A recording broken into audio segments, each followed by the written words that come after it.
नमस्कार, स्वागत है आपका डीवी लाइव ब्रेकिंग में। मैं हूं समीर आत्मज मिश्र और मेरे साथ हैं अमलेंदु उपाध्याय। संसद में लगातार चुनाव आयोग का मामला, चुनावी जो वोटर आईडीज हैं, वोटर लिस्ट है, उसमें हेरफेर का मामला ये लगातार चल रहा है। चुनाव आयोग में शिकायतें इसको दी जा रही हैं। सभी राजनीतिक दल, जो विपक्षी पार्टियां हैं, वो लगातार इसके बारे में शिकायत कर रही हैं। सुनवाई अभी तक नहीं हो रही थी। पार्लियामेंट में राहुल गांधी ने भी इसको कहा कि इस पर चर्चा होनी चाहिए।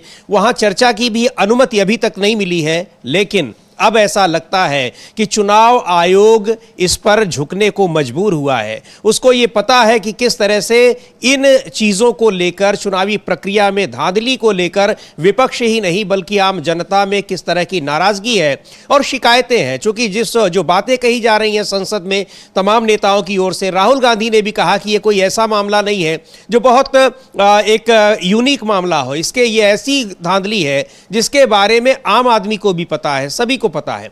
तो अब इस बारे में चुनाव आयोग ने जो विपक्षी दलों से कहा है, उनको आश्वासन दिया है कि इस पर चिट्ठी लिखकर इसके बारे में एक व्यापक चर्चा कराने की, पूछताछ करने की और वोटर आईडीज में जो वोटर लिस्ट है उसको सुधारने के लिए उनको कहा गया है। उस पर एक पहल की है चुनाव आयोग ने। अब लोकसभा में इस पर चर्चा होती है या नहीं होती है, ये देखने की बात होगी। चूंकि लोकसभा या राज्यसभा में सदन चल रहा है, सदन में भी लगातार इसकी मांग की जा रही है संसद में, लेकिन चर्चा की मांग अभी स्वीकार नहीं की गई है। इसको लेकर बीजू जनता दल, ओडिशा की जो पार्टी है बीजू जनता दल, उसने भी चुनाव आयोग से मुलाकात की। इससे पहले महाराष्ट्र में, हरियाणा में कांग्रेस पार्टी और महागठबंधन जो महाराष्ट्र में है, इंडिया गठबंधन, उसके तमाम नेताओं ने मुलाकात की, शिकायतें दी और प्रमाण दिए धांधली की। दिल्ली विधानसभा चुनाव से पहले भी हमने देखा किस तरह से मतदाता सूचियों में हेर फेर की शिकायतें की जा रही थी और ये सारी शिकायतें बिल्कुल एक तरह की थी।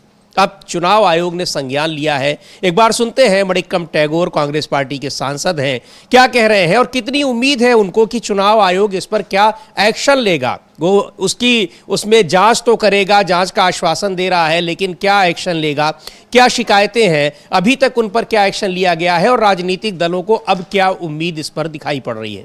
मणिक्कम टैगोर को सुनते हैं। From all political parties, whether it's regional parties, small state parties or national parties, they will also be inviting the party presidents and senior leaders as per their convenient time to have a discussion and discuss how the electoral process can be strengthened in due accordance of law. How do you say that? Election Commission is under pressure, and the neutral organization, which should have not lost its neutrality, has lost it because of Mr. Rajiv Kumar's time. And now they are trying to correct some kind of correction. There are very small steps, lot of steps to be covered. As the leader of opposition, Rahul Gandhi ji yesterday has raised in parliament about the fake voter list. He wanted that there should be a discussion in the parliament.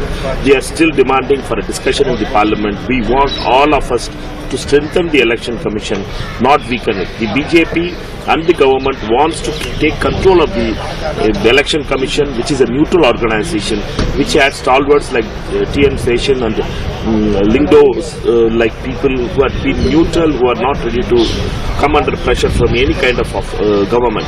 Therefore, we have to understand that the election commission is the fourth pillar of the democracy itself. तो चुनाव आयोग ने अब भरोसा दिया है राजनीतिक दलों का कि 3 महीने के भीतर इसको ठीक कराएगा। राजनीतिक दलों की ओर से लगातार शिकायतें दी जा रही थी, दबाव बनाया जा रहा है बार बार कि संसद में इस पर चर्चा हो। अमलेंदु जी, जिस तरह से अब चुनाव आयोग अब भरोसा दे रहा है, ये कितना भरोसा राजनीतिक दलों को इस पर है, अब वो देखने वाली बात होगी और चुनाव आयोग करता क्या है। लेकिन एक बात तो ये मानी जा सकती है कि जिस तरह से विपक्षी पार्टियों ने मिलकर और आम लोगों ने, खासतौर पर अगर हम देखें तो महाराष्ट्र में आम जनता ने इसको लेकर जो अभियान चलाया है, उसके आगे चुनाव आयोग को झुकना पड़ा है। बिल्कुल समीर जी, चुनाव आयोग को झुकना पड़ा है और चुनाव आयोग को अब ये समझ में आ गया है कि जनता अब नाराज हो रही है और अब जनता जो है वो धावा बोल सकती है चुनाव आयोग पर कि भाई हम वोट किसी को दे रहे हैं, सरकार किसी की बन रही है और ये सब कर चुनाव आयोग रहा है। बिना चुनाव आयोग के ऐसा नहीं हो सकता कि ये इस तरह की धांधलियाँ हो जाएं। तो ये चुनाव आयोग दबाव में साफ तौर पर दिखाई पड़ रहा है, लेकिन चुनाव आयोग ने अब जो कदम उठाया है, हालांकि ये दबाव विपक्ष का जो है काम आता हुआ दिखाई पड़ रहा है, लेकिन इसके बावजूद अभी तक विश्वसनीयता चुनाव आयोग की जो खत्म हो गई है उस पर लोगों को अभी भी भरोसा भरोसा नहीं हो रहा, जैसा कि मलकम टैगोर कह भी रहे थे कि चुनाव आयोग दबाव में है और राजीव कुमार के कार्यकाल के दौरान जो है वो उसकी निष्पक्षता थी, जो तटस्थता थी, वो उसने खो दी है। तो और अब जो ये कदम उठा रहे हैं तो इससे अब क्या इसका असर पड़ता है ये आने वाला समय बताएगा।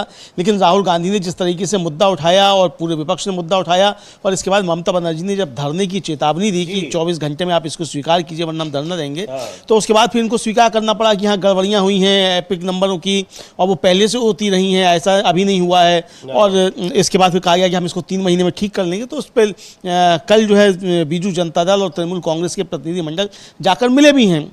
और बीजेडी नेताओं का प्रतिनिधिमंडल गया है, मिला है। बीजेडी नेताओं का एक प्रतिनिधिमंडल इसके पहले भी जा चुका है चुनाव आयोग में और वहां ओडिशा विधानसभा चुनाव के दौरान हुई धांधलियों की शिकायत कर चुका है। एक बार फिर कल मुलाकात की बीजू जनता दल के नेताओं ने चुनाव आयोग से और तमाम तरह की शिकायतें दी। मुलाकात के बाद क्या कहना है बीजेडी नेताओं का, सुनते हैं बीजेडी नेता अमर पटनायक को।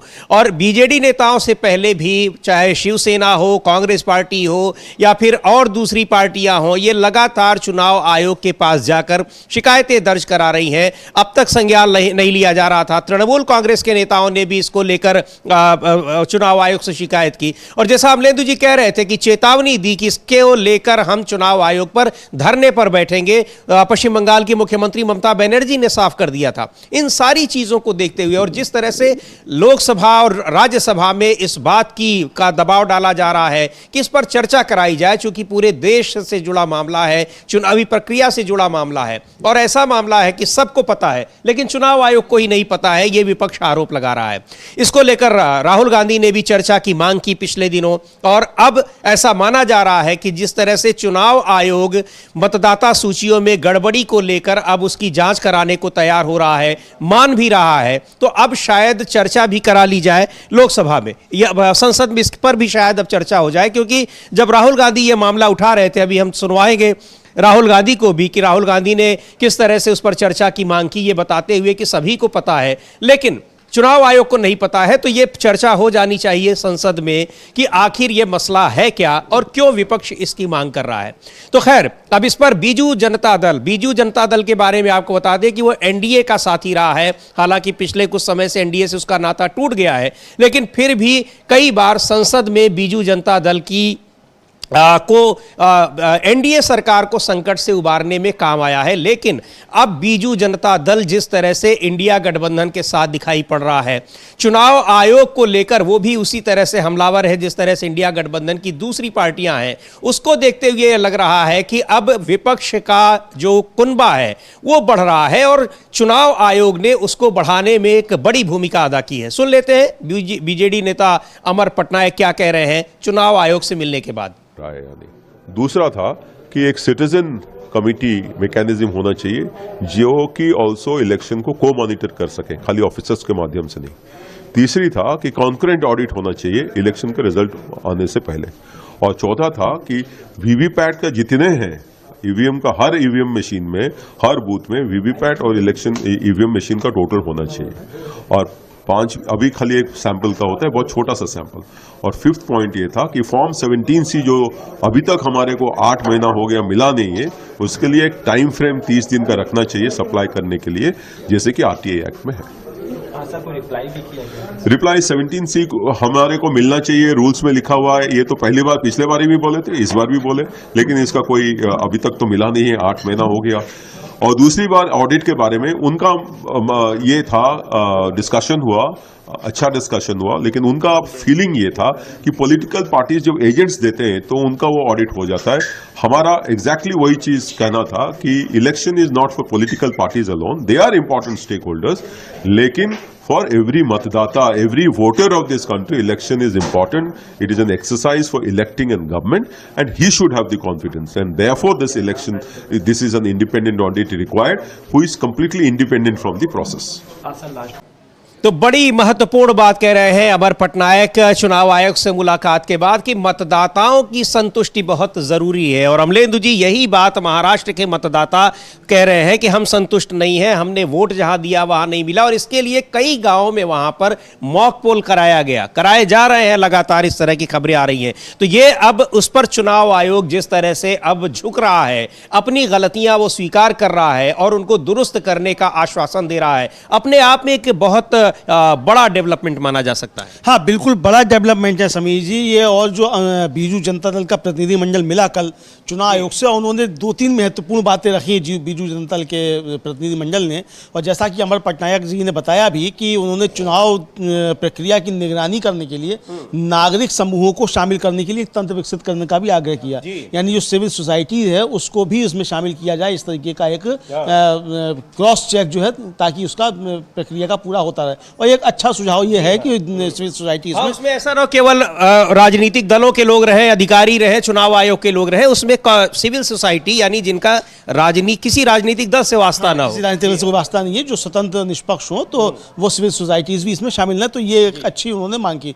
दूसरा उन्होंने कहा कि जो चुनावी प्रक्रिया है उसका स्वतंत्र ऑडिट हो, फ्री उसका ऑडिट हो, यानी निष्पक्ष उसका ऑडिट हो, इसके लिए एक तंत्र विकसित किया जाए। और उन्होंने कहा कि वीवीपैट पर्चियों का ईवीएम की गिनती के साथ मिलान किया जाए। ये तो बहुत पुरानी मांग रही है। और इसके अलावा जो एक बड़ा आरोप है समीर जी, वो ये है कि ओडिशा के सभी बूथों से फॉर्म 87 की प्रतियां नहीं मिली। जी हाँ। और 8 महीने से ज़्यादा हो गया वहाँ चुनाव हुए, तो अभी तक अगर नहीं दी गई हैं ये फॉर्म 87 की प्रतियां, तो क्यों नहीं दी गई हैं? उस पर उनका कि वो चुनाव में कहा कि सब वो जो बूथ पे एजेंट होता है उसको दिखा दिया जाता है तो वो मिलान हो जाता है। तो उनका कहना है कि उससे काम नहीं चलेगा, क्योंकि चुनाव जो है वो राजनीतिक पार्टियों की संतुष्टि के लिए नहीं है, मतदाता की संतुष्टि है कि उसने जिसको वोट दिया उसको वहां गिना गया कि नहीं गिना गया। तो मतदाता की संतुष्टि तब होगी जब उसी समय फॉर्म 87 दिया जाएगा। तो अभी तक 8 महीना हो गया, फॉर्म 87 सारे बूथों के क्यों नहीं दिए गए?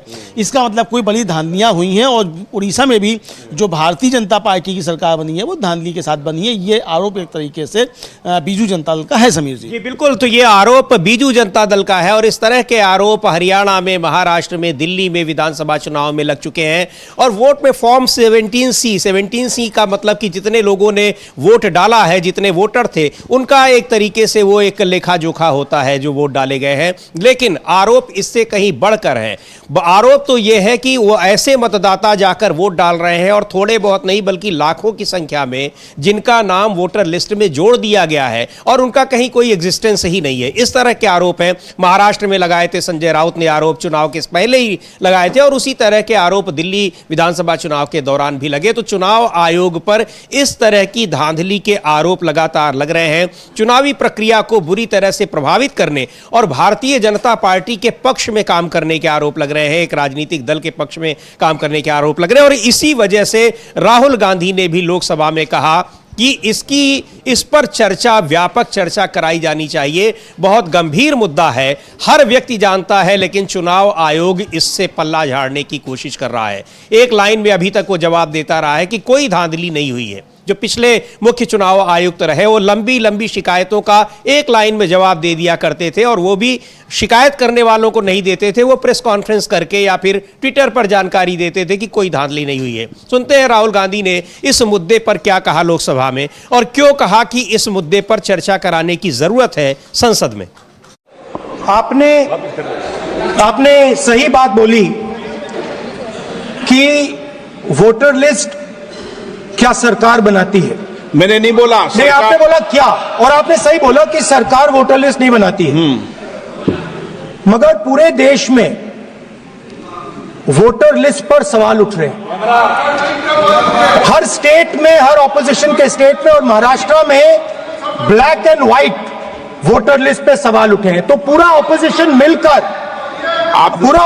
मिलकर सिर्फ ये बोलने दीजिए, पूरा ऑपोजिशन सिर्फ मिलकर ये कह रहा है कि वोटर लिस्ट पे यहां पे एक डिस्कशन हो जाए। आप बनाते नहीं हो, इसको हम एक्सेप्ट कर रहे हैं, आप डिस्कशन तो कीजिए। तो बहुत छोटी सी मांग राहुल गांधी का कहना है कि पूरे देश में इस पर सवाल उठ रहे हैं। महाराष्ट्र का उन्होंने खासतौर पर नाम लिया, क्यों लिया उसकी भी हम लोग चर्चा करेंगे, लेकिन कहा कि ये छोटी सी मांग है कि इस पर चर्चा हो जानी चाहिए पार्लियामेंट में। पार्लियामेंट है ही इसीलिए कि जरूरी मुद्दों पर, आम लोगों से जुड़े हुए मुद्दों पर चर्चा होनी चाहिए और देश की जनता को इस वोटर लिस्ट पर, चुनावी प्रक्रिया पर अगर भरोसा नहीं हो रहा है तो उस पर चर्चा कितनी जरूरी है। तो ये बात इसको लेकर और अब चुनाव आयोग में शिकायतें जा रही थी। चुनाव आयोग अब झुकता हुआ दिखाई पड़ रहा है जनता के दबाव में, विपक्ष के दबाव में, लेकिन यह बहुत जरूरी मांग थी। अभी कपिल सिब्बल बहुत बड़े वकील हैं सुप्रीम कोर्ट के, केंद्रीय मंत्री रह चुके हैं, राज्यसभा के सदस्य हैं। उन्होंने किस तरीके से इसका जिक्र किया कि अगर यह चीज प्रभावित हो रही है तो फिर लोकतंत्र का मतलब ही खत्म हो जाता है, और यही बात लगातार विपक्ष के नेता करते रहे, लेकिन अब तक उसको एक लाइन का जवाब मिलता रहा है अमलेंदु जी। अब उस पर अगर चुनाव आयोग गलती मान रहा है, उसको सही करने का आश्वासन दे रहा है, तो इसको किस तरह के बदलाव के रूप में देखा जाए और इसके पीछे क्या कारण समझा जा सकता है? मजेदार बात समझिए यहाँ एक और ये है कि अभी तक चुनाव आयोग पर कोई आरोप लगते थे तो भारतीय जनता पार्टी चुनाव आयोग के बचाव में सबसे आगे आती थी। यहाँ तक कि प्रधानमंत्री नरेंद्र मोदी खुद चुनाव आयोग के बचाव में आगे आते थे और आकर बात करते थे। एक बड़ा मजेदार वाकया ये हुआ है कि भारतीय जनता पार्टी कह रही है कि पश्चिम बंगाल में 13 लाख फर्जी मतदाता हैं और केंद्रीय मंत्री हैं जो सुकांता मजूमदार और बीजेपी के वहाँ के प्रदेश अध्यक्ष भी हैं, उनके नेतृत्व में एक प्रतिनिधि मंडल जो है वो भी चुनाव आयोग से मिला और उसने बताया कि साहब 13 लाख मतदाता जो हैं वो वहाँ फर्जी हैं। यानी जो आरोप लगाया टीएमसी ने, उस आरोप की पुष्टि कर दिया बीजेपी ने भी कि वहाँ फर्जी मतदाता हैं, और वही आरोप लगाया, वही बताया गया कि साहब उसमें उत्तर प्रदेश और बिहार, वहाँ से गुजरात से या कई और राज्यों से वहाँ नाम जोड़े जा रहे हैं। ये जो है वो चुनाव आयोग से मिलकर बीजेपी ने भी कहा है। तो यानी एक तरीके से जो विपक्ष ने मसला उठाया उसका जो है वो चुनाव आयोग अब दबाव में क्यों दिखाई पड़ रहा है, ये चीज़ समझ में आ रही है। और अब पल्ला झाड़ा जाए, बीजेपी पल्ला झाड़े कि हम गड़बड़ी नहीं कर रहे हैं, तो इस तरीके की सफाइयां भी एक तरीके से आना शुरू हो गई हैं। ये एक साफ तौर पर समझा सकता है। जी बिल्कुल। और इसको लेकर एक ये भी बात है कि जिस तरह से सड़क से आम आदमी, महाराष्ट्र में खास तौर पर हमने देखा कि वहां आम जनता इसके खिलाफ आई, सीधे तौर पर उसने कहा कि चुनाव आयोग ने धांधली की है और यह भी कहा कि हम मॉक पोल करा रहे हैं। और आपको याद होगा मरकमवाड़ी गांव का अमलेंदु जी कि वहां मॉक पोल रोक दिया चुनाव आयोग ने, उसको वहां से करने नहीं दिया। हालांकि बाद में कुछ गांव में वहां हुए मॉक पोल। तो आम जनता से लेकर, राजनीतिक दलों से लेकर और पार्लियामेंट में इस पर चर्चा कराने की मांग को लेकर जिस तरह से लगातार दबाव बन रहा था, और अब ताजा तरीन है वेस्ट बंगाल में ममता बनर्जी, वहां की मुख्यमंत्री, टीएमसी नेता, उन्होंने साफ तौर पर कहा कि अगर हमारी शिकायतों पर संज्ञान नहीं लिया गया, उनको ठीक नहीं किया गया, तो पूरी पार्टी उनकी और वो खुद चुनाव आयोग के सामने धरने पर बैठेंगी। तो ये सारे दबाव दिखाई पड़ रहे हैं कि सरकार पर किस तरह से भारी पड़ने वाले हैं। और मांग एक साधारण सी है कि जिन लोगों ने वोट दिया है, जिनके नाम है, उनकी सूची जाहिर कर दी जाए, जो एक आरटीआई के जरिए ये मांगा जा सकता है, लेकिन चुनाव आयोग उसको भी अपलोड अब तक नहीं कर रहा था। एक बार तृणमूल कांग्रेस के नेता कल्याण बनर्जी को सुनते हैं क्या कह रहे हैं, उनकी क्या डिमांड थी। और अब जब चुनाव आयोग तैयार हुआ है उन मतदाता सूचियों में गड़बड़ियों की जांच को लेकर और आश्वासन दे रहा है कि हम ठीक कराएंगे, तब वो क्या कह रहे हैं? আমরা আজকে 10 জনের সাংসদ আমরা নির্বাচন কমিশনের সঙ্গে দেখা করেছি। মুখ্য নির্বাচন কমিশনার ছিলেন এবং আরো দুজন কমিশন, ফুল টিম ছিল। আমাদের প্রথম বক্তব্য যেটা আমাদের অনারেবল চেয়ারপারসন এবং honourable chief minister Mamata Banerjee যে ইস্যুটাকে ফ্যাক্ট করেছিলেন, যে এপিক কার্ড, একই নাম্বারে এপিক কার্ডে প্রায় 4-5 জন ভোটারের নাম দেখা যাচ্ছে। পশ্চিমবাংলার বিভিন্ন জায়গায় এপিক কার্ডে। तो कल्याण बनर्जी हैं, तृणमूल कांग्रेस के नेता हैं, और तृणमूल कांग्रेस का दबाव जबरदस्त तरीके से ऐसा लग रहा है कि ये पूरा का पूरा एकजुट होकर जो दबाव डाला है। और वही बात राहुल गांधी पार्लियामेंट में कह रहे थे कि सभी राजनीतिक दलों की और आम लोगों की ये मांग है कि इस पर चर्चा होनी चाहिए, क्योंकि गड़बड़ियों की शिकायत सब तरफ से आ रही है। तो कल्याण बनर्जी भी उस बात को कह रहे हैं, और बीजू जनता दल के लोग जिस तरह से बार बार चुनाव आयोग में मुलाकात कर रहे हैं, तो अब ये मुद्दा एक तरीके से विपक्ष का जो प्रयास था, दबाव था, वो अब कारगर होता दिखाई पड़ रहा है। हाँ बिल्कुल समीर जी, विपक्ष का दबाव जो है वो कारगर होता हुआ दिखाई पड़ रहा है। चुनाव आयोग को बार बार सफाइयां देनी पड़ रही हैं, स्वीकार करना पड़ रहा है कि एपिक मामलों में गड़बड़ी है। हालांकि उसकी सफाई में ये भी आ रहा है कि वो एक प्रोग्राम की गड़बड़ी की वजह से हुआ, लेकिन गड़बड़ी है ये स्वीकार करना पड़ा है चुनाव आयोग को। अभी तक तो ये मानने को तैयार ही नहीं थे, बल्कि अभी तक इस तरह की बात की जाती थी तो राजीव कुमार जब मुख्य चुनाव आयुक्त थे तो भद्दी भद्दी गालियां लिखकर जो है विपक्ष के नेताओं को चिट्ठियां लिख दी जाती थी। यहाँ तक कि राजनीतिक दल की तरह व्यवहार करते थे, विपक्ष का आरोप रहता था। बीजेपी के कार्यकर्ता की तरीके से व्यवहार करते थे, विपक्ष का आरोप है। और ये कहा भी जा रहा है समीर जी कि ये जब चोरियां पकड़ी जाएंगी, सरकार बदलेगी तो राजीव कुमार पर महाभियोग भी चल सकता है, क्योंकि ये देशद्रोह है एक तरीके से। दिग्विजय सिंह ने तो साफ साफ कहा कि ये बिल्कुल देशद्रोह है, और राहुल गांधी ने भी कहा था कि जो भी इसमें पकड़ा जाएगा, आप समझ लीजिए कि जब ये पकड़ा जाएगा तो फिर ये बख्शा नहीं जाएगा कोई भी। तो अब देखना ये कि कौन कब कहाँ झोला उठाकर चला जाता है, चूंकि चीजें तो पकड़ में आ रही हैं और चुनाव आयोग खुद इसको स्वीकार कर रहा है। कल्याण बनर्जी ने जो बात कही समीर जी, उन्होंने साफ तौर पे कहा कि जो एपिक नंबर डुप्लीकेशन घोटाला है ये लोकतंत्र पर एक सुनियोजित हमला है, ये उनका कल्याण बनर्जी का कहना है। और उनका कहना यह है कि एक ही नंबर के साथ कई मतदाता पहचान पत्र जारी करना सीधे सीधे चुनावी कानूनों का सीधा सीधा उल्लंघन है। फिर भी चुनाव आयोग ने वर्षों तक इस पर आंखें मूंदे रखी, और जब ममता बनर्जी ने इसको उजागर किया तो फिर इस बड़े पैमाने पर धोखाधड़ी को उजागर किया, तो इसको चुनाव आयोग जैसे 3 महीने में कैसे ठीक करने की योजना बना रहा है, जबकि वो वर्षों तक इस मुद्दे को स्वीकार ही उसने नहीं किया। अभी तक तो एक्सेप्ट ही नहीं कर रहे थे कि इसमें गड़बड़ी भी है, गलती भी है, और अब आखिरकार कैसे उसको 3 महीने में ही वो ठीक करने का आश्वासन दे रहे हैं। इस पर वही कि अभी भी ऐसा नहीं है कि चुनाव आयोग पर भरोसा हो रहा है राजनीतिक दलों का, लेकिन फिर भी एक बड़ी बात यह है कि कम से कम गलती स्वीकार कर रहे हैं। हाँ, गलती स्वीकार कर रहे हैं। और उन्होंने कल्याण बनर्जी बताया कि जो तृणमूल कांग्रेस का 10 सदस्यीय प्रतिनिधिमंडल गया था सांसदों का, और उन्होंने मुख्य चुनाव आयुक्त से जवाबदेही की मांग की, और जब उनसे कठिन सवाल पूछे गए तो उनके पास केवल स्पष्ट और टाल मटोल वाले जवाब थे। स्वतंत्र और निष्पक्ष चुनावों की रक्षा के लिए लड़ाई जारी रहेगी और हम पीछे नहीं हटेंगे, ये उनका उनका कहना था। और इसी मुद्दे पर एक बार सुनते हैं तृणमूल कांग्रेस के ही सांसद कीर्ति आजाद ने भी क्या कहा है, और इसको लेकर विपक्ष का ये दबाव निश्चित तौर पर यह कहा जाएगा, और कहा भी जाता है कि लोकतंत्र में जो जनता की आवाज होती है उसका बहुत महत्व होता है, और कोई भी संस्था हो, कोई भी ताकत हो, उसको झुकना पड़ता है। तो संवैधानिक संस्था है चुनाव आयोग, तो उसके ऊपर जो आरोप लग रहे थे वास्तव में वो काम उसको नहीं करने चाहिए, लेकिन अब अगर वो विपक्ष की बात सुनकर विपक्ष की मांग को स्वीकार कर रहा है तो इसका मतलब ये लोकतंत्र की यही खूबी है और यही उसकी मजबूती भी है। सुनते हैं कीर्ति आजाद को भी, तृणमूल कांग्रेस के सांसद, क्या कह रहे हैं चुनाव आयोग के इस नए फैसले पर। तो कीर्ति आजाद को जो कल्याण बनर्जी के अलावा कीर्ति आजाद ने भी उस पर बोला है। कीर्ति आजाद तृणमूल कांग्रेस के नेता हैं, सांसद हैं, उन्होंने भी इस चुनाव आयोग के इस फैसले पर अपनी प्रतिक्रिया दी है। सुनते हैं क्या कह रहे हैं।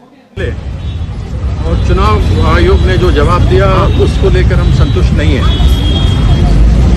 उन्होंने कहा है कि 90 दिन के अंदर हम इस समस्या का समाधान करेंगे। इस डुप्लीकेट एपिक कार्ड के ऊपर हमारी नेत्री 27 फरवरी को ममता बंदोपाध्याय ने कलकत्ता में इस विषय को रखा था, और उसी विषय निमित्त हम लोग आगे आए थे। इलेक्शन कमीशन कहती है कि 90 दिन में हम इसको करेंगे। क्या इलेक्शन कमीशन को मालूम है कि कितने डुप्लीकेट एपिक कार्ड्स हैं?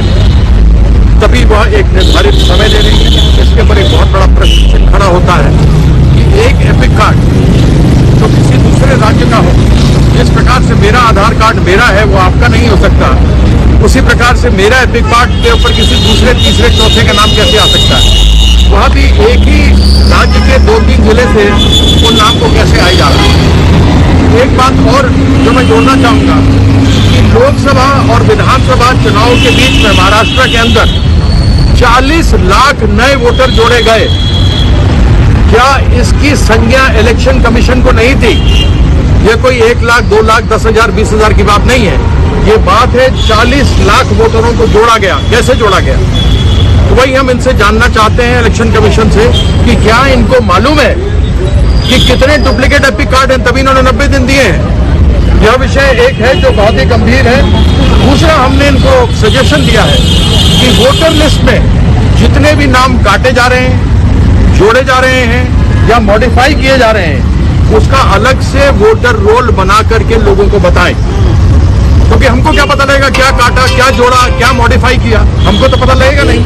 तो यह विषय हम उनके सामने रख करके आए हैं। और तीसरी बात यह है कि जो बहुत ही महत्वपूर्ण है, जो अभी सागरिका जी ने बताई कि डुप्लीकेट एपिक कार्ड तो है ही जिसमें 3-3, 4-4 नंबर है, लेकिन आधार कार्ड के भी क्लोन किया जा रहा है और उसको क्लोन करके वोटर लिस्ट के ऊपर धड़ाधड़ नाम डाला जा रहा है।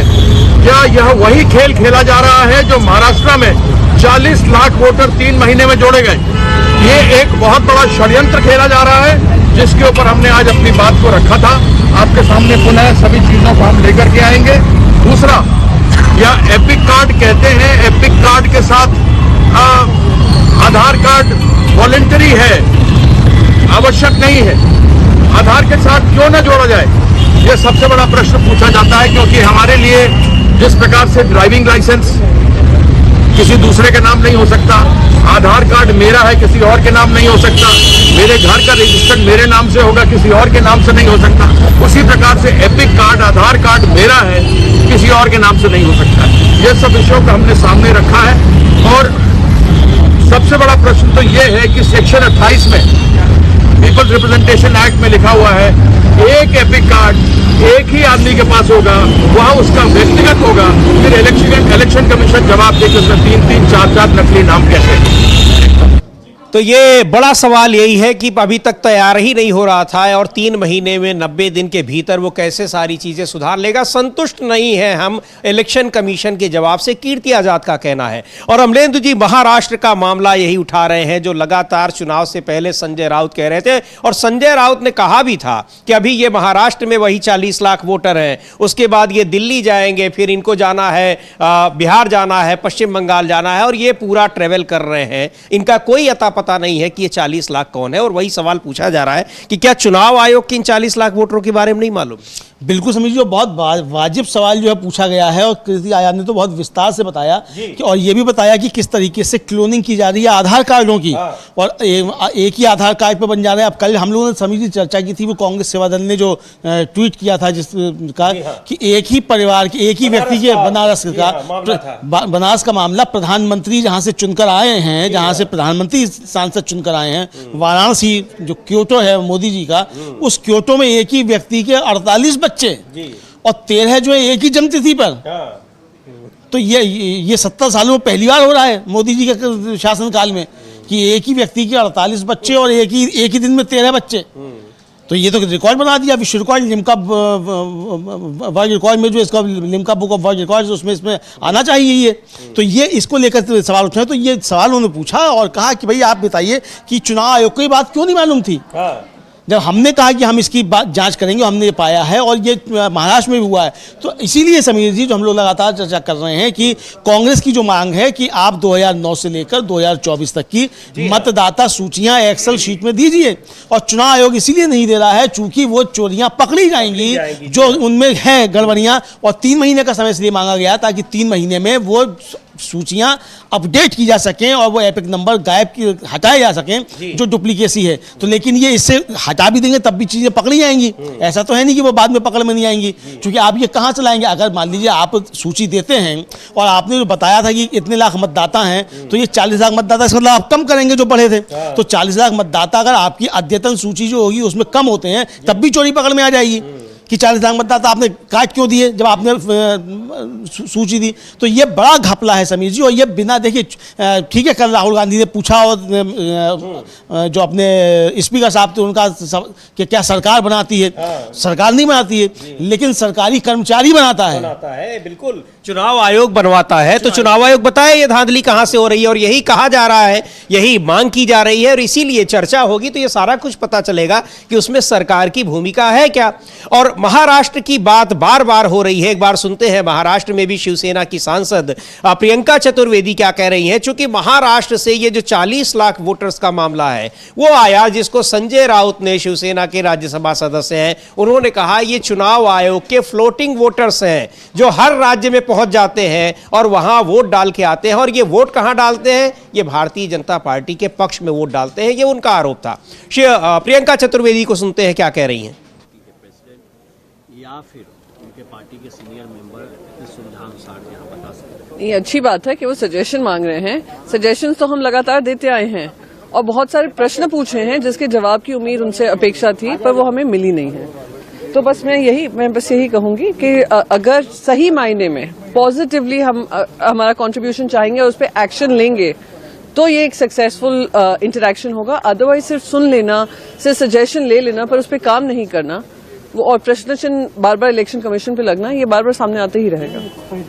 तो बिल्कुल अगर उस पर संज्ञान लेंगे, हमारी बातें सुनेंगे, हमने जो तथ्य उनको उपलब्ध कराए हैं उस पर वो मनन करेंगे, मंथन करेंगे, तब तो कुछ आएगा। अन्यथा कोई आश्वासन देने से कोई फायदा नहीं होगा। बिल्कुल वही बात जो कीर्ति आजाद कर रहे थे। शिवसेना के ही नेता हैं अरविंद सावंत, उनको भी सुनते हैं क्या कह रहे हैं चुनाव आयोग के इस ताज़ा तरीन कदम पर जो उसने चुनाव राजनीतिक दलों को आश्वासन दिया है, लेकिन राजनीतिक दलों को उस पर कितना भरोसा है, ये दोनों बातें हैं। अरविंद सावंत को सुनते हैं क्या कह रहे हैं। जो पार्टी के प्रधान हैं, अध्यक्ष हैं और जो वरिष्ठ नेता उनसे मुलाकात करेंगे उनके कन्वीनियंट टाइम पे कि कैसे इलेक्टोरल प्रोसेस को और स्ट्रेंथन किया जा सकता है। अभी पता चला क्या? सब हो गया ना, तुम्हारा मामला आ गया अंदर, आ गए ना, जीत बीत कर ली ना, सारा झूठा व्यवहार उनको पता नहीं है क्या? क्या विश्वास करे? मैं चुनाव आयोग को, कमीशन को पूछता हूँ, can we believe to you? You did not recognize Shiv Sena party. कानून की बात करते हो ना, कानून के दायरे में, तो हमारी पार्टी का नाम किस कानून के दायरे में आपने उनको दे दिया बताओ तो चाहिए। हमारे पार्टी का चुनाव चिन्ह किस दायरे में आपने उनको दे दिया बताओ। आप कहेंगे मैं नहीं था, प्रोसेस सेम कंटिन्यूस होती है ना प्रोसेस। ये इनके ऊपर भरोसा करना। आप पहले कहाँ थे वो बताओ, फिर उधर से पता चलेगा। आपका मूल समझ लेंगे ना तो किसकी एडवाइस पे आप चलने वाले हो तो दुनिया जानती है। इतनी दुनिया तुम्हारी लज्जा निकाल रही है, फिर भी कुछ लगता नहीं है आपकी किसी की इलेक्शन कमीशन को। क्या कैसे विश्वास रखे आपके ऊपर? हमारे महाराष्ट्र के बारे में आज तक आप बोल नहीं पाए। इतने दिनों में आपने 46 लाख 70 लाख में कैसे चुनाव में रजिस्ट्रेशन हो गया? उनकी रजिस्ट्री कैसे हुई? ऑनलाइन कहाँ से आए ये लोग? पैदा हुए क्या ऊपर से इतने शॉर्ट पीरियड में? उसका जवाब पहले दे दो, बाद में बोलो सख्त करने की बात। तो भरोसा बिल्कुल नहीं है राजनीतिक दलों का, और ये दिखा रहा है कि पिछले कुछ समय में चुनाव आयोग जैसी महत्वपूर्ण संवैधानिक संस्था ने लोगों के प्रति अपना भरोसा किस कदर खोया हुआ है। कोई नहीं भरोसा कर रहा है। अभी तक तो शिकायत नहीं सुन रहे थे, अब आश्वासन दिए हैं, गलती मान रहे हैं, लेकिन फिर भी भरोसा नहीं है। और षड्यंत्र की बात की जा रही है, राजनीतिक दल कह रहे हैं ये बड़े षड्यंत्र का खेल है, और ये कहा जा रहा है कि ये जो भरोसा दिया जा रहा है ये भी उसी षड्यंत्र का हिस्सा है। हाँ बिल्कुल, ये कहा जा रहा है कि ये भरोसा भी उसी षड्यंत्र का हिस्सा है, ताकि किसी भी तरीके से ये मतलब काम चलता रहे। हाँ। और राजनीतिक दलों को इसमें उलझा के रखा जाए कि देखिए हम आपकी बात सुन तो रहे हैं। तो प्रियंका चतुर्वेदी ने यही कहा, अरविंद सावंत ने भी यही कहा, और तमाम दल यही कह रहे हैं। तृणमूल कांग्रेस भी यही कह रही है कि भाई आपको ये पहले क्यों नहीं मालूम था ये गड़बड़ियां हो रही हैं, जब आप इसको कह रहे हैं तो अब आपको अब मालूम पड़ा है, और अभी भी आप जो है उसको स्वीकार नहीं कर रहे हैं। 3 महीने आप कैसे इसको ठीक कर लेंगे जब आपने इसे 10 वर्षों तक इसे ठीक नहीं किया? तो कैसे आप ठीक कर लेंगे? और जो 10 वर्ष में हो चुका उसकी भरपाई कैसे होगी? अगर एक अवैध सरकार 40 लाख वोटों के बल पर बन गई है और वो 2 साल से या 10 साल से चल रही है, तो इसकी भरपाई कैसे होगी? चुनाव को ये बताना पड़ेगा। इसका दंड चुनाव आयोग कैसे भुगतेगा? ये बड़ा सवाल है ना। मान लीजिए अगर 10 साल से नरेंद्र मोदी प्रधानमंत्री बने हुए हैं, इन 40 लाख फर्जी वोटर के दम पर बने हुए हैं, तो ये 10 साल से अवैध सरकार चल रही है, तो चुनाव आयोग इसकी जिम्मेदारी किस तरीके से लेगा? तो ये तो बड़े सवाल हैं जो विपक्ष उठा रहा है। तो यही चर्चा जो है वो चल रही है। तो इसीलिए चुनाव आयोग पर भरोसा हो नहीं रहा है। हालांकि ये दबाव काम करता हुआ काम आ रहा है, उसे स्वीकार करना पड़ रहा है, वरना अभी तक तो स्वीकार ही नहीं किया जाता था कि गड़बड़ियां हैं। बल्कि राजीव कुमार ने तो, समीर जी, पूरी प्रेस कॉन्फ्रेंस जो थी दिल्ली चुनाव का घोषणा करने से पहले, उनकी आखिरी प्रेस कॉन्फ्रेंस थी जिसमें उन्होंने बहुत भद्दी शायरियां भी सुनाई थी, उसमें उन्होंने साफ तौर पर कहा कि साहब सब कुछ ठीक ठाक है और आरोप लगते हैं तो हमारा जवाब देने का दस्तूर है, हम जवाब दे रहे हैं, ये कहा। और फिर जो उन्होंने लिस्ट जारी की कि साहब पिछले 5 सालों में जो सरकारें बनी है किस किसकी बनी है, तो सबसे पहले जो उन्होंने जारी किया वो बताया कि आरजेडी की 2020 में चुनाव में सरकार बनी बिहार में। तो यानी चुनाव आयोग के दस्तावेजों में 2020 में आरजेडी की सरकार बनी है बिहार में, नीतीश कुमार की नहीं बनी है। ये उन्होंने अभी तक उसके लिए माफी नहीं मांगी चुनाव आयोग ने, कोई स्पष्टीकरण भी नहीं दिया है। तो जो तेजस्वी यादव ने आरोप लगाया कि जीते तो हम थे, जबरदस्ती हरवाया गया चुनाव आयोग के जरिए, तो उस एक तरीके से उस आरोप की भी पुष्टि खुद राजीव कुमार जी ने उस प्रेस कॉन्फ्रेंस में कर दी। इसको इस तरीके से भी समझा सकता है। बिल्कुल, और ये पूरा का पूरा मामला जो है इसको लेकर सभी राज्यों में और वहां की खास तौर पर जो विपक्षी पार्टियां हैं, चूंकि आरोप ये लग रहे हैं, और जो पुराने मुख्य चुनाव आयुक्त थे बार बार उन पर व्यक्तिगत तौर पर उन पर आरोप लगे, लेकिन उन्होंने कोई सफाई नहीं दी, और सफाई में जो कुछ भी वो कहते थे वो एक राजनीतिक पार्टी के नेता की तरह से, प्रवक्ता की तरह से उनके जवाब आया करते थे, बयान आते थे प्रेस कॉन्फ्रेंस के जरिए। इन सारी चीजों को लेकर लगातार विपक्ष आपत्ति जता रहा था, लेकिन उस पर कोई एक्शन नहीं लिया जा रहा था। बहुत सारी चीजें हैं, वोटर लिस्ट में धांधली की शिकायत थी, मतदान के समय किस तरह से धांधली की जा रही है, फॉर्म 17C नहीं दिया जा रहा है, ओडिशा में अभी तक नहीं दिया गया है। बीजेडी के नेताओं ने यही सारी शिकायतें उन्होंने चुनाव आयोग से की हैं। सस्मित पात्रा बीजेडी नेता, एक बार उनको भी सुन लेते हैं, क्या कह रहे हैं। चुनाव आयोग से उन्होंने कल ही मुलाकात की है, उसके बाद क्या कहा है सस्मित पात्रा ने, सुनते हैं उन्हें। क्या बात हुई, क्या हुआ? जहां तक बीजू जनता दल के डेलीगेशन के बारे में बात है, हम लोग इलेक्शन कमीशन के पास आज गए थे, 3:30 बजे की मीटिंग रही। वहां पे चीफ इलेक्शन कमिश्नर थे, दोनों ही इलेक्शन कमिश्नर्स थे, फुल पैनल था, और बीजू जनता दल की तरफ से समस्त हमारे सांसद गए थे, पूर्व सांसद श्री पटनायक जी भी गए थे, और चर्चा 3-4 बिंदुओं पर हुई। पहला विषय यह था कि संपूर्ण तरह से एंटायर प्रोसेस का एक ऑडिट होना चाहिए।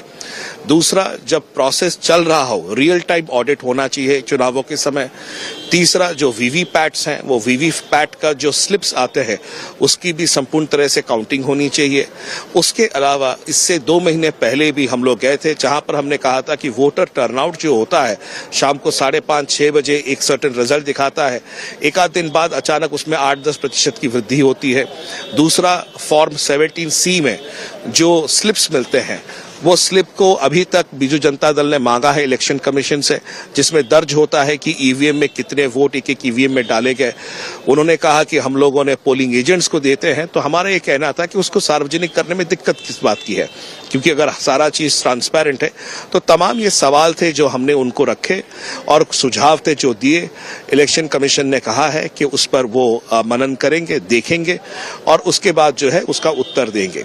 और जहां तक सवाल आता है स्वच्छता के बारे में, और इलेक्शन कमीशन ने जो सारी पॉलिटिकल पार्टीज को जो है एक मशवरा मांगा है, बीजू जनता दल अपनी तरफ से जरूर मशवरा देगी। हम चाहते हैं कि इलेक्शन का प्रोसेस जो है वो ट्रांसपेरेंट रहे।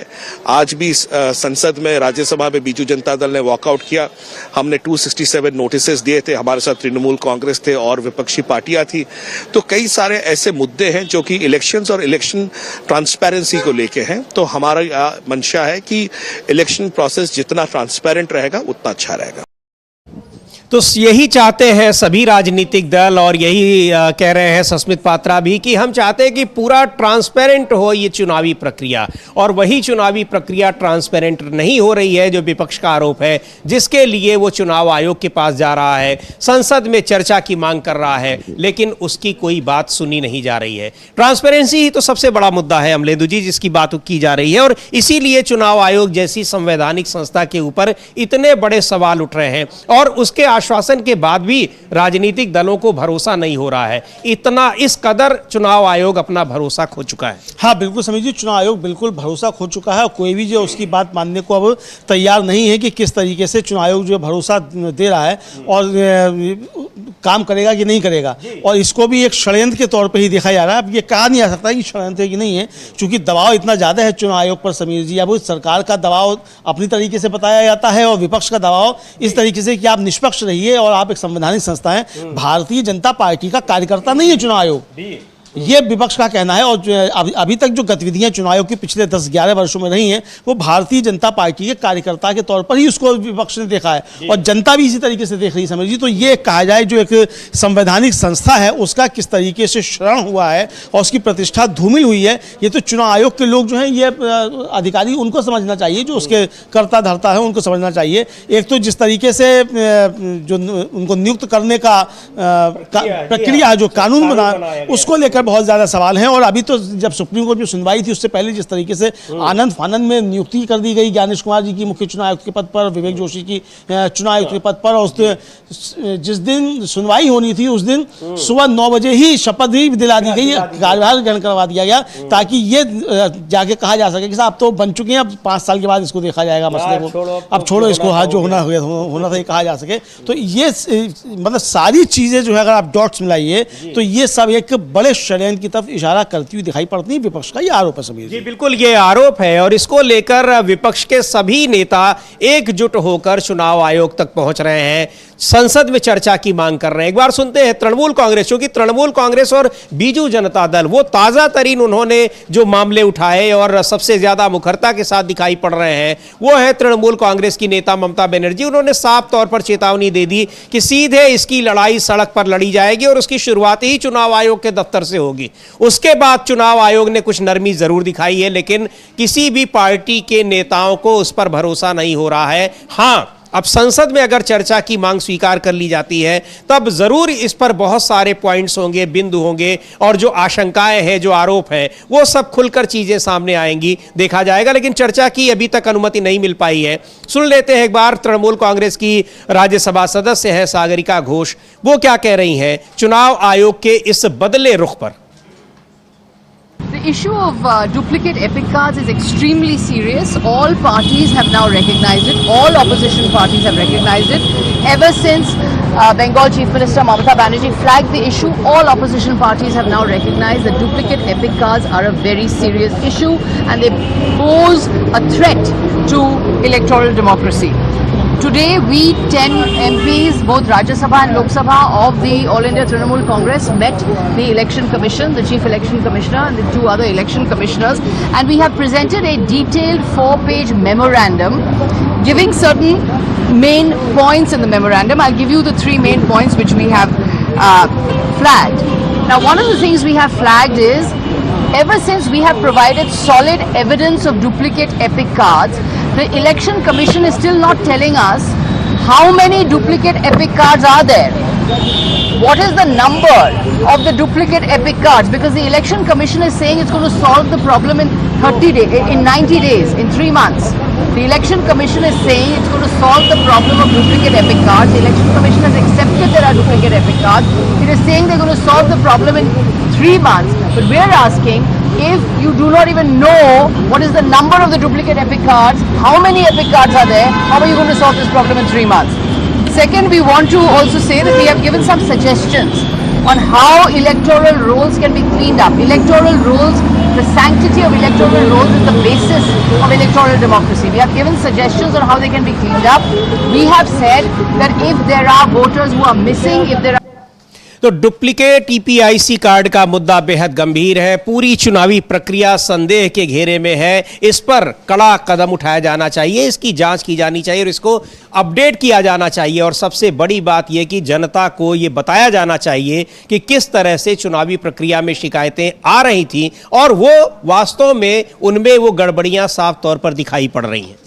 बिल्कुल समीर जी, गड़बड़ियाँ दिखाई पड़ रही हैं। और सागरिका घोष ने कहा कि हमने चुनाव आयोग से पूछा कि आप कैसे सुनिश्चित करेंगे कि आधार कार्ड की क्लोनिंग से एपिक कार्ड प्रभावित नहीं होगा, और उन्होंने कहा कि पारदर्शिता, कठोर जांच जरूरी है, टाल मटोल से काम नहीं चलेगा और चुनाव आयोग को अपनी बात पर अमल करना होगा, क्योंकि मतदाता सूची स्वतंत्र और निष्पक्ष चुनाव के लिए बहुत महत्वपूर्ण है। यानी कि महत्वपूर्ण बात जो यहाँ आ रही है वो यही है कि चुनाव आयोग को जो अब कह रहा है वो उस पर अमल करना पड़ेगा, निष्पक्षता बरतनी पड़ेगी, क्योंकि स्वतंत्र और निष्पक्ष चुनाव के लिए मतदाता सूची जो है वो काफ़ी ज़्यादा महत्वपूर्ण है। मतदाता सूचियों में ही अगर गड़बड़ की जाएगी और जो बिना चुनाव आयोग की सहमति की नहीं हो सकती गड़बड़ी, भारतीय जनता पार्टी भी बाहर से आकर गड़बड़ी नहीं कर सकती, तो ये जिम्मेदारी चुनाव आयोग की बनती है अगर उसमें मतदाता सूचियों में गड़बड़ियाँ हैं। और ये सवाल उनसे पूछे गए और उन्होंने बताया सागरिका घोष ने कि तृणमूल कांग्रेस के प्रतिनिधिमंडल ने ठोस सबूत चुनाव आयोग को दिए।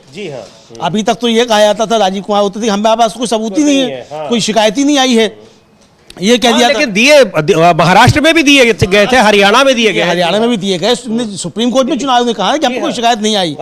ये और जब पूछा था सुप्रीम कोर्ट ने कि आपके पास शिकायतें हैं तो उनका कि नहीं, वो कोई शिकायतें नहीं आई, और जो शिकायतें आई थी वो ईवीएम मशीनों की मॉक पोल की शिकायतें थी। तो ये वहाँ तर्क दिया गया था। तो ये शिकायतें हैं और ठोस सबूत दिए गए हैं, ये साफ कहना है सागर का घोष का। समीर जी जी बिल्कुल, तो सागर ठोस सबूत दे, टाल मटोल से काम नहीं चलेगा। यानी आप जो कर रहे हैं, अगर टरकाने की कोशिश कर रहे होंगे, उससे लोगों को भटकाने की कोशिश कर रहे होंगे, तो उससे काम नहीं चलेगा। हमारा जो मकसद है, आप पूरी मतदाता सूची की जानकारी दीजिए और जिन जो गड़बड़ियों की बात की जा रही है वो बात सामने आनी चाहिए, क्योंकि हमारे पास पक्के सबूत हैं। अब ये मामला लोकसभा के बाद राज्यसभा में भी उठा है। राज्यसभा में कांग्रेस के नेता उपनेता प्रमोद तिवारी ने चुनाव आयोग में हो रही धांधली पर चर्चा की मांग की है। सुनते हैं एक बार प्रमोद तिवारी क्या कह रहे हैं। लेकिन आपको बता दें कि अब इस मुद्दे पर चुनाव आयोग इस चौतरफा दबाव के आगे झुकता नजर आ रहा है। प्रमोद तिवारी को सुन ले रहे हैं, क्या कह रहे हैं। सर, लोकतंत्र की आत्मा सिर्फ चुनाव होना नहीं, बल्कि चुनाव निष्पक्ष होता हुआ दिखना भी जरूरी है। ये हमारी संविधान की मंशा है। आप कृपापूर्वक वहाँ बैठे हैं निर्वाचन के माध्यम से, हम सब यहाँ बैठे हैं निर्वाचन के माध्यम से, और इसके पीछे पवित्र उद्देश्य है कि जन भावना यहाँ तक पहुँचे। परंतु मैं तो बिल्कुल कोई ऑब्जेक्शन बोले नहीं, मैंने अभी तक तो बोले नहीं हो गया आपकी बात नहीं, अभी कहाँ, अभी तो मैंने एक मिनट दीजिए, एक मिनट। मेरा सिर्फ ये कहना है कि हमारे नेता ने जो सवाल उठाया है, जिस तरह 48 लाख वोट बढ़ाए गए, एक इपिक नंबर पे कई वोट डाले गए, वो पूरी तरह आत्मा को दूषित करता है, लोकतंत्र को दूषित करता है। Sanjay ji, no, nothing is going on record now. तो ये मुद्दा बहुत गंभीर हो गया और उस गंभीरता को देखते हुए चुनाव आयोग को एक बार काफी दिनों के बाद दिखाई पड़ रहा है कि वो विपक्ष को भी कुछ समझ रहा है, विपक्ष की आपत्तियों को सुन रहा है और उन पर विचार करने का भरोसा दे रहा है। ये अपने आप में बड़ी चीज है। ये अलग बात है कि विपक्ष, चुनाव आयोग की क्रेडिबिलिटी इस कदर कमजोर हो गई है कि विपक्ष को उस पर भरोसा नहीं हो रहा है। हाँ बिल्कुल, विपक्ष को भरोसा नहीं हो रहा है और एक तरीके से कहा जाए समीर जी कि पूरी विश्वसनीयता खो दिया विपक्ष हो गया, जनता को भरोसा नहीं हो रहा। और महत्वपूर्ण बात यह है समीर जी कि जनता का भरोसा कायम होना चाहिए, विपक्ष को भरोसा हो या नहीं हो। और जो कहा उन्होंने, कीर्ति आजाद ने भी, कि भाई सवाल ये नहीं है कि विपक्ष को भरोसा नहीं हो रहा है, जनता को भरोसा नहीं हो रहा है। और अमर पटनायक ने कहा, जो बीजू जनता दल के, कि भाई ये हमें संतुष्टि की जरूरत नहीं, संतुष्टि की जरूरत मतदाता को है। मतदाता के मन में अगर ये विश्वास है कि हमने वोट किसी को दिया, वोट कहीं जा रहा है, वोट सही नहीं गिना जा रहा है या धांधलियां हो रही हैं, तो फिर ये पूरी लोकतांत्रिक प्रक्रिया पर प्रश्न चिन्ह है। और चुनाव आयोग की जिम्मेदारी स्वतंत्र एवं निष्पक्ष व पारदर्शी चुनाव कराना है, ये उसकी संवैधानिक जिम्मेदारी और बाध्यता है जी। जिम्मेदारी भी और बाध्यता भी है, तो आपको ये करना पड़ेगा। आप भारतीय जनता पार्टी के स्वयंसेवक नहीं हो सकते, आप मोहन भागवत के स्वयंसेवक नहीं हो सकते। आप एक संवैधानिक संस्था हैं, तो संवैधानिक संस्था की तरीके से ही आपको बर्ताव करना पड़ेगा। वो तो अच्छी बात है कि राजीव कुमार जी जो है सेवानिवृत्त हो गए, वरना अभी भी बहुत गंदी गंदी भद्दी भद्दी शायरियां सुना रहे होते। हाँ बिल्कुल, ये बात तो सही है। और ये कहा जा रहा है कि उनके रहते विपक्ष की आवाज सुनी तक नहीं जा रही थी। तो चुनाव आयोग एक संवैधानिक संस्था है, देश भर में चुनाव की जिम्मेदारी उसके ऊपर है। उसका ये काम है कि देश की जनता किसको चाह रही है कि वो यहाँ पर शासन करे, उसको चुनकर भेजे। लेकिन चुनाव आयोग, जो विपक्ष का कहना है, वो ये देख रहा था कि इस तरह का चुनाव कराए कि वहां पर चुनकर केवल भारतीय जनता पार्टी आए। ये आरोप लग रहे थे और उसके लिए तमाम तरह के इंतजाम, जिसको विपक्ष की भाषा में कहे, कीर्ति आजाद की भाषा में कहे, तो कह रहे हैं कि बहुत बड़ा षड्यंत्र है। मतदाता सूचियां ही बदल दी गई हैं, जो लोग वोटर हैं ही नहीं, जो वास्तविक वोटर हैं उनको उनके नाम काट दिए गए और एक काल्पनिक वोटरों की एक लिस्ट बना दी गई। और छोटी मोटी लिस्ट नहीं, 40 लाख मतदाताओं की लिस्ट बना दी गई और उन मतदाताओं को जगह जगह भारतीय जनता पार्टी के पक्ष में वोटिंग उनसे करा दी जा रही है। ये इतना बड़ा आरोप, ये बहुत गंभीर आरोप है। जैसा विपक्ष लगातार ये कह रहा है कि अगर इसकी जांच हो जाएगी तो ये पता चल जाएगा कि कितना बड़ा ये घोटाला है। अब उस पर मतदाता सूचियों की जो गड़बड़ी है उसको स्वीकार किया है चुनाव आयोग ने। अब कह रहा है कि हम इसको देखेंगे, लेकिन 90 दिन में आप कितना देखेंगे, क्या करेंगे, विपक्ष का ये सवाल है। और इस वजह से विपक्ष कह रहा है कि इसमें गंभीरता इसलिए नहीं दिखाई पड़ रही है क्योंकि 90 दिन में इतनी पुरानी और इतने ज्यादा मतदाता सूचियों की पहली बात तो उसको ठीक करना संभव नहीं है, और दूसरी बात यह कि क्या चुनाव आयोग को अब तक पता ही नहीं था कि क्या कुछ हो रहा है। ये दोनों सवाल उसकी विश्वसनीयता को और कमजोर कर रहे हैं। हाँ बिल्कुल, चुनाव आयोग की विश्वसनीयता को कमजोर कर रहे हैं। एक तरफ तो आप स्वीकार भी कर रहे हैं कि हाँ ये गड़बड़ियां हुई हैं और हम इसको ठीक करेंगे। जब आपने कह दिया कि हम इसको ठीक करेंगे, इसका मतलब आपने स्वीकार कर लिया कि ये गड़बड़ियां हैं। तो अब सवाल ये उठ रहा है कि आप जिस चीज को 11 वर्ष तक आप ठीक नहीं कर पाए उसको 3 महीने में कैसे ठीक कर लेंगे। और आपको अभी मतदाता सूची कांग्रेस को या अन्य विपक्षी पार्टियों को एक्सेल शीट में देने में क्या आपत्ति है? क्यों नहीं आप दे सकते हैं? जबकि डाटा आपका सर्वर पर मौजूद है, एक क्लिक में सारा डाटा निकल आएगा। आपको एक क्लिक देनी है, कमांड देनी है, एक्सेल शीट में निकल कर आ जाएगा। तो आप क्यों देना नहीं चाह रहे? इसीलिए देना नहीं चाह रहे चूंकि फिर ये गड़बड़ियां पकड़ी जाएंगी। हो सकता है वो 40 लाख की बजाय 1 करोड़ जो है फर्जी वोट हो, ये भी हो सकता है। तो इसलिए जो है अभी तक तो 40 लाख की बात चल रही है, हो सकता है वो 1 करोड़ फर्जी वोट हो। तो इस तरीके से ये चीजें पकड़ में आ जाएंगी, ये समझ में आ रहा है। तो ये एक चीज और अमलेंदु जी, हम लोग देखते हैं कि हर चुनाव के बाद कई दिनों तक, उस दिन तो आएगा डेटा कि इतने मतदान हुए, उसके बाद कई दिनों के बाद अचानक लोकसभा चुनाव में भी हम लोगों ने देखा अचानक वोटर्स बढ़ गए, 7-8% वोट बढ़ गए, और इस चीज ने सबसे ज्यादा आशंकित किया। और बाद में पता चला कि ये बढ़ क्यों रहे हैं, सारी चीज सामने आ गई, लेकिन चुनाव आयोग मान नहीं रहा है। देखिए हरियाणा में भी यही हुआ, समझिए 10% वोट बढ़ गए। महाराष्ट्र में भी ये हुआ कि 10% वोट बढ़ गए, 76 लाख वोट बढ़ गए। और महाराष्ट्र का मसला तो बॉम्बे हाईकोर्ट ने मांग लिया कि भाई 5:59 के बाद आपने 76 लाख वोट 1 मिनट में डलवा दिए, तो 1 मिनट में आपने कितने टोकन इशू किए, उसके लिए टोकन इशू होता है। तो वो आप हमको दीजिए कि 1 मिनट में आपने कितने। अब वो चुनाव आयोग नहीं दे रहा है, उसका कोई जवाब नहीं है, वहां मामला फंसा हुआ है। तो ये चुनाव आयोग जबरदस्त तरीके से समिति इसमें फंसा हुआ निश्चित तौर पर नजर आता है, और ये गड़बड़ियां पकड़ी जा रही हैं। अब देखिए ये बताया राजीव कुमार जी ने कि वो इसलिए अपडेट नहीं हो पाता कि हमारे दूर दराज के क्षेत्रों में होते हैं चुनाव अधिकारी, और वो आते हैं तो आते समय जो है फिर वो उनको देर हो जाती है, रात के 4 बजे पहुंचते हैं। पर ठीक है, रात के 4 बजे पहुंचा, अगले दिन पहुंच गया। लेकिन अगर उसने आकर ईवीएम मशीन जमा कर दी तो उस समय तो डाटा अपडेट होना चाहिए। तो वो डाटा 10 दिन के बाद अपडेट क्यों हो रहा है? लोकसभा चुनाव में 3 चरणों का 10 दिन के बाद क्यों अपडेट हुआ? ये सारे सवाल हैं। अच्छा, आपके एक चीज और भी है, दूर दराज के इलाकों में रहने वाले जो मतदाता हैं उनकी संख्या कितनी होगी? 1 लाख से ज्यादा तो नहीं होगी। कितनी भी हो समझिए, क्या दिल्ली में भी दूर दराज का इलाका है? क्या दिल्ली में भी आपका चुनाव अधिकारी 3 दिन बाद पहुंचा? दिल्ली में चुनाव जो है हो गया, उसके बाद दिल्ली का जो 3 दिन के बाद क्यों अपडेट हुआ, वो उसी समय क्यों नहीं हो गया? बस दिल्ली में तो कोई दूरदराज नहीं है ना, दिल्ली में तो कोई पहाड़ियां नहीं है जहाँ के जो 15 किलोमीटर पैदल चल के जाना, पहाड़ पर चल के जाना पड़े, ऐसा तो नहीं है। गधों पर बैठकर जो है मशीनें लाई जा रही हूँ, ऐसा तो नहीं है। तो दिल्ली में आपको 3 दिन क्यों लग गए इसको अपडेट करने में? तो यानी ये गड़बड़ियां हैं, ये साफ तौर पर संकेत देते हैं, और यही विपक्ष लगातार सवाल उठा रहा है। जी बिल्कुल, ये सवाल लगातार उठा रहा है और इस पर बार बार ये मांग करता रहा है। अब तक उसकी सारी मांगे खारिज हो रही थी, और खारिज ही नहीं हो रही थी, विपक्ष को झूठा बताया जा रहा था। खुद मुख्य चुनाव आयुक्त राजीव कुमार कई बार ये कह चुके हैं कि विपक्ष झूठ बोल रहा है। और ये आपत्ति जो चुनावी प्रक्रिया को लेकर, मतदाता सूचियों को लेकर आपत्तियां हैं, वो तो अपनी जगह है, लेकिन विपक्ष को इस बात की सबसे ज्यादा आपत्ति थी कि मुख्य चुनाव आयुक्त एक राजनीतिक पार्टी के प्रवक्ता की तरह क्यों बोल रहे हैं, उनकी तरह कैसे बर्ताव कर सकते हैं। और ये बहुत बड़ा एक मुद्दा रहा उनके पूरे कार्यकाल के दौरान, लेकिन उन्होंने अपनी कार्यशैली नहीं बदली है। नए मुख्य चुनाव आयुक्त के समय भी वो सारी शिकायतें पहुंच रही हैं, और अब ऐसा लग रहा है कि उसका संज्ञान लिया जा रहा है। अब इस संज्ञान लेने के पीछे क्या वजह है और क्या मकसद है, क्या इंटेंशन है, ये देखा जाएगा। अब उन्होंने 3 महीने का समय दिया है, क्योंकि अब आने वाले दिनों में बिहार में और पश्चिम बंगाल में भी चुनाव होंगे। लेकिन मतदाता सूचियों में जितनी गड़बड़ी है उसको आप 3 महीने में कैसे ठीक कर लेंगे, इस बात को लेकर चुनाव राजनीतिक दल आशंकित हैं। लेकिन अगर भरोसा दिया है तो अब अगला कदम वो क्या उठाते हैं, ये देखने वाली बात होगी। पर बड़ी बात यह है, इसको कहा जा सकता है कि जो लगातार संसद से लेकर सड़क तक चुनाव आयोग को लेकर जो आम जनता से लेकर और राजनीतिक दलों तक का पूरा दबाव बन रहा था, उसका असर तो अब दिखाई पड़ ही रहा है।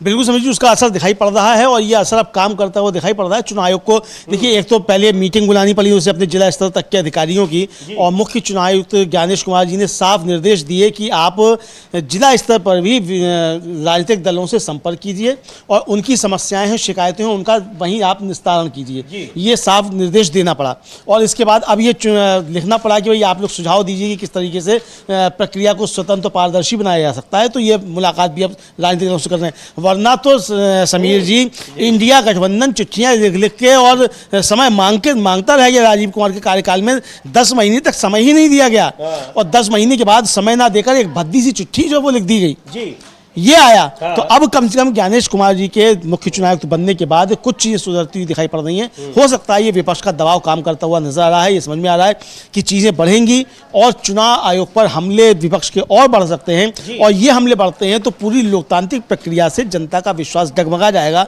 जो लोकतंत्र के लिए स्वस्थ और ठीक नहीं होगा। जी बिल्कुल, और कपिल सिब्बल ने यही बात अभी 2 दिन पहले हम लोगों ने आपको इस ब्रेकिंग प्रोग्राम में सुनवाया भी था। बहुत निराशा के साथ उन्होंने ये बात कही थी कि किस तरह से चुनाव आयोग की ये भूमिका देश के लोकतंत्र को खराब करने का काम कर रही है, वो बहुत गंभीर मुद्दा है और उसको लेकर उन्होंने बड़ी चिंता जताई थी। लगातार चिंता जताई जा रही है और राहुल गांधी ने जो लोकसभा में 2 दिन पहले ये कहा कि आखिर पूरा देश इस बात को लेकर हैरान है कि मतदाता सूचियों में इस तरह की गड़बड़ी कैसे हो सकती है, उस पर आखिर चर्चा क्यों नहीं कराई जा सकती है। उस पर चर्चा कराई जानी चाहिए। हालांकि 2 दिन बीत गए हैं, अब तक चर्चा की अनुमति नहीं मिली है, लेकिन एक बार सुनते हैं राहुल गांधी ने क्यों कहा था कि चुनाव आयोग और ये जो मतदाता सूचियां हैं, चुनावी प्रक्रिया पर जो आरोप लग रहे हैं, आक्षेप लग रहे हैं, उस पर चर्चा क्यों जरूरी है संसद के दोनों सदनों में।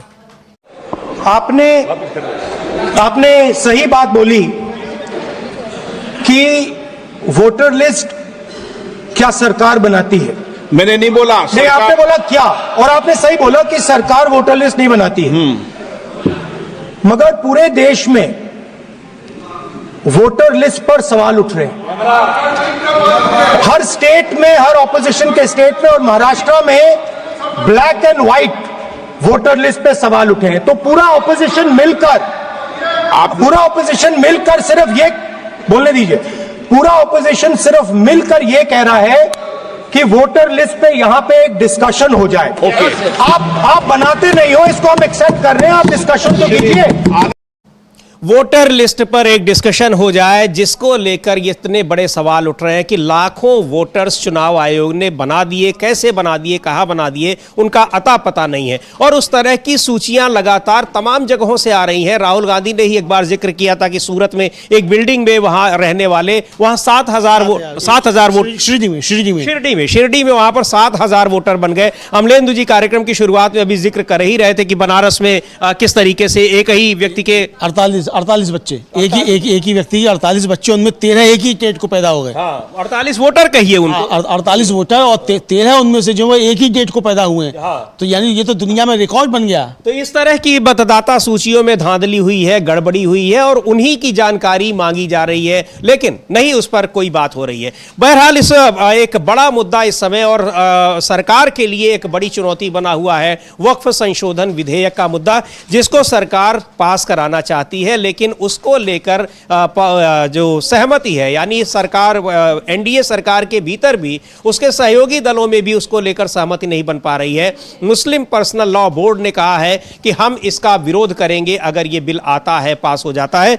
पर्सनल लॉ बोर्ड के जो प्रवक्ता हैं सैयद कासिम रसूल इलियासी, सुनते हैं उनका क्या कहना है, क्या आपत्तियां हैं इस विधेयक को लेकर। कासिम रसूल इलियासी को सुनते हैं।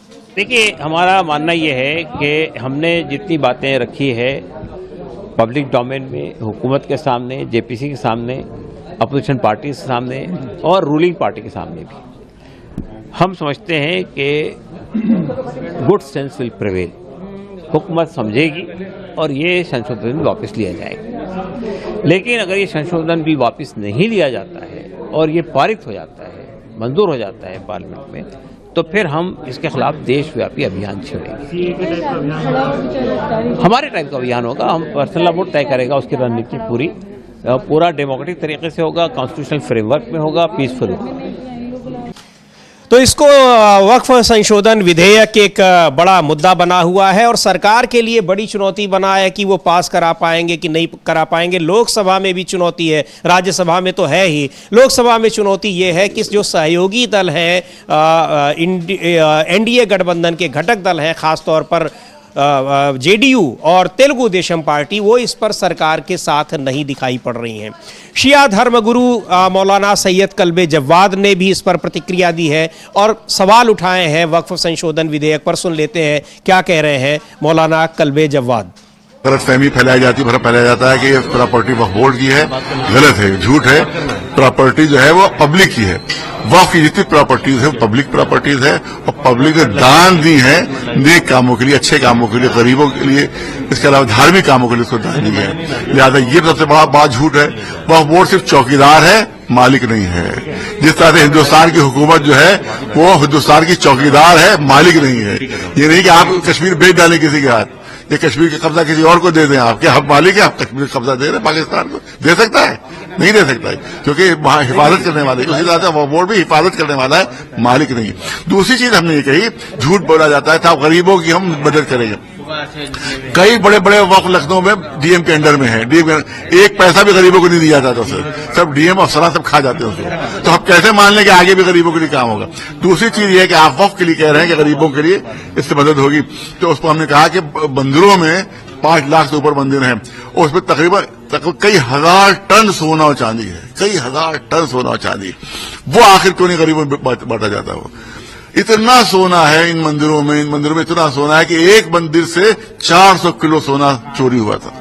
एक मंदिर से 5 लाख मंदिरों पे कितना सोना हो।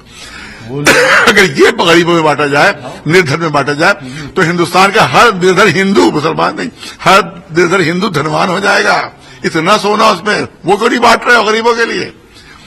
दूसरी चीज ये कि अगर यही सोना अगर रिजर्व बैंक में अगर वापस चला जाए तो इस पर जो $90 का, जो $90 का जो $1 है वो $20 में आ जाए। कितनी इकोनॉमिक, सारी महंगाई खत्म हो। अगर मंदिरों का सोना रिजर्व बैंक में आ जाए तो हिंदुस्तान की सारी महंगाई खत्म हो जाएगी। वो क्यों नहीं इस पर तवज्जो दे रहे हो? उधर क्यों नहीं जा रहे हो? तो सारा तो वक्फ संशोधन विधेयक को लेकर किस तरह की आशंकाएं हैं और वो संसद में बहुत सरकार के सामने एक बड़ी चुनौती है कि वो कैसे पारित करा पाएगी, और इस चुनौती का उसको सामना करना पड़ रहा है। लेकिन अब एक बड़ी चुनौती है, वो है जो चुनावी प्रक्रिया को लेकर सवाल चुनाव आयोग पर लग रहे हैं। लेकिन ये पूछा जा रहा है सरकार से कि आखिर ये सारी चीज़ें, ये जो चुनावी मतदाता सूचियों में जो गड़बड़ियां हैं वो कैसे हुई है, उन पर चर्चा क्यों नहीं हो रही है संसद में। चुनाव आयोग तो इस मुद्दे पर झुका है, आश्वासन दिया है उसने कि हम इन मतदाता सूचियों में जो गड़बड़ियां हैं उसको ठीक कराएंगे और उस पर सुझाव भी मांगे हैं। लेकिन संसद में इस पर चर्चा की लगातार मांग हो रही है, अब तक उसकी स्वीकृति नहीं मिली हुई है। खैर, इस पर रहेगी हमारी निगाह बनी रहेगी और इस पर अपडेट आपको मिलते रहेंगे डीबी लाइव पर। बने रहिए डीबी लाइव के साथ। हमारे तमाम जो नियमित कार्यक्रम हैं, डिस्कशंस हैं, ग्राउंड रिपोर्ट्स हैं और विश्लेषण के कार्यक्रम हैं। इस कार्यक्रम को अब यहीं समाप्त करते हैं। मुझे और अमलेंदु उपाध्याय को दीजिए अनुमति। नमस्कार।